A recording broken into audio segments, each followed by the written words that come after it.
Your Excellency, Madam Ayu Purnawati, as the directors of HEC1, respectable auditors of HEC1, honorable objects of classes, unforgettable students of HEC1, who are loved by our God.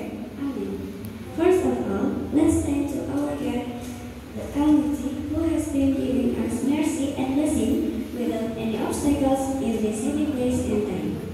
Secondly, my salawat and salam be with our Prophet Muhammad Sallallahu Alaihi Wasallam, peace be upon him, who has led us from the darkness to the lightness in this world as well as in the next world. Thirdly, I don't forget to say thanks very much to Masters of Ceremony, who has been giving us the opportunity to deliver my speech under the title.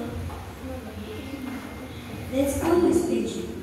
If all my mistakes, please forgive me. But as I say, Assalamualaikum warahmatullahi wabarakatuh.